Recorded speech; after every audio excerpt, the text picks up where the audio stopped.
19 जनवरी 2026 खाटू श्याम जी का विशेष आशीर्वाद संदेश। अगर तुम ये संदेश अंत तक नहीं सुनते तो हो सकता है तुम उस उत्तर को छोड़ दो जिसका इंतजार तुम्हारा मन कई दिनों से कर रहा है, क्योंकि आज श्याम बाबा सामान्य शब्दों में नहीं, सीधे मन की स्थिति में बात करने आए हैं। 19 जनवरी 2026 कोई साधारण दिन नहीं है। आज का दिन उन भक्तों के लिए है जो ऊपर से शांत दिखते हैं लेकिन भीतर कई सवाल लेकर चलते हैं। और अगर ये संदेश आज तुम्हारी स्क्रीन पर रुका है तो ये संयोग नहीं, ये चयन है। खाटू श्याम जी अपने प्रिय भक्त से कहते हैं, बेटा तू ये सोचकर चुप रहा कि समय अपने आप ठीक कर देगा। तू यह मानकर चलता रहा कि किसी को क्या बताना, पर मैं जानता हूं तू टूट नहीं रहा, बस थक गया है। और जब मेरा भक्त इस अवस्था में पहुंचता है तो मैं उसे और इंतजार नहीं करवाता।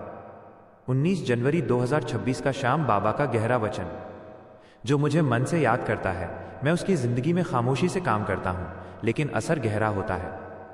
आज का संकेत ध्यान से समझो।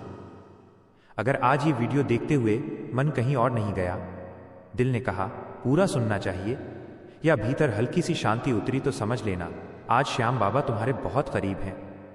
आज का भाव, मन में कहो, श्याम मैंने कोशिश की, अब आगे आप देखिए।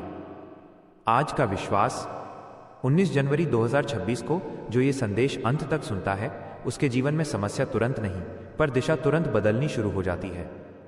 अगर तुम सच में बाबा श्याम के सच्चे भक्त हो तो कमेंट में जय श्री श्याम जरूर लिखो, ये शब्द तुम्हें उनसे जोड़ता है। और अगर तुम चाहते हो कि ऐसे आशीर्वाद संदेश सबसे पहले तुम तक पहुंचे तो अभी चैनल को सब्सक्राइब करो, ताकि बाबा श्याम की कृपा तुम्हारे जीवन और परिवार पर सदैव बनी रहे। इस संदेश को शेयर जरूर करो, हो सकता है आज यही शब्द किसी और के लिए रुकने की वजह बन जाए। जय श्री श्याम।